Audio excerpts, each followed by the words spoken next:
Welcome back. Well, today we're putting the spotlight on mental health in the workplace.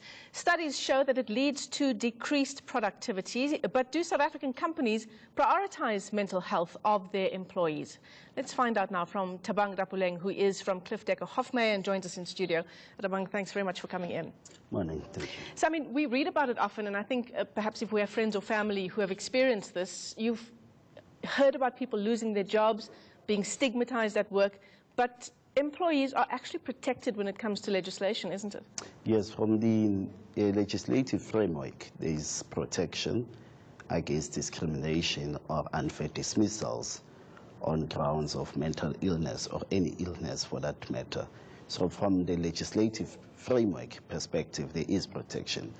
But where employers seem to be lacking, it's when it comes to internal policies and practices.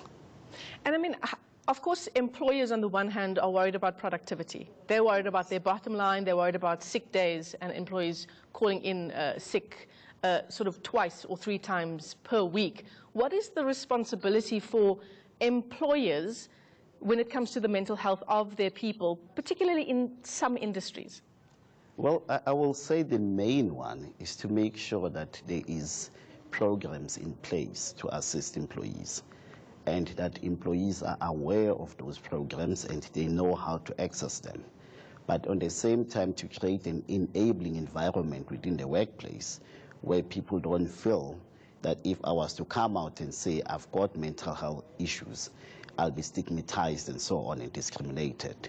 So in the main, even where there are programs in place and you find that employees don't know how to access those programs, but if the environment in the workplace itself is not enabling, people tend to keep quiet and don't take advantage of those programs. And you're not talking about reactive programs here. You're talking about programs that are in place, that are part of how we conduct our business. We're talking about being proactive here. So these should be programs that are in place, which people should know about them even before they need them, so that the entire organization tends to know that if I was to find myself in this situation, what is it that is expected of me, and what is it that I can access from the workplace. So things like in some industries, you might need to have a dedicated counseling service for your employees because of the nature of that particular industry. Yeah. And I think a typical example will be the SAPS, for example. Absolutely, and you're talking about debriefing there, you know, at least once every few months, every few weeks even. Every few weeks even. Every few weeks even. And what maybe employers are also not mindful of, or maybe not conscious to, is that as much as you want to push productivity, you want people at work, but if there's mental health issues, what it tends to happen, there's an increasing rate of absenteeism. Yep. There's less productivity. So the very same goals that you are trying to achieve, you get defeated. Absolutely. So I think being proactive, it makes economic sense as well for the employers. I think more and more we are moving towards a way of doing business that prioritizes well-being, not overproduction, but prioritizes well-being as a means of boosting production. Yes, indeed.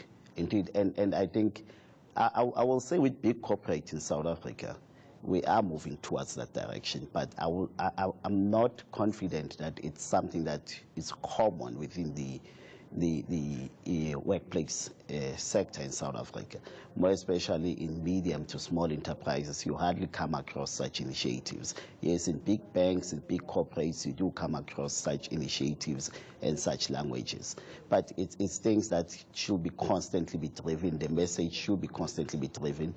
And I think it's a message which even trade unions should start to be driving. That's why we've not been hearing trade unions advocating mental health issues in the workplace. But I think it's time that even trade unions take it up and start driving that kind of an agenda in the workplace. Absolutely. Well, thanks very much for coming into studio. Thabang Rapuleng is from Cliff Decker Hofmeyer. As we continue to focus on mental health, it is Mental Health Awareness Month, as we know, and today we're talking about that issue in the workplace.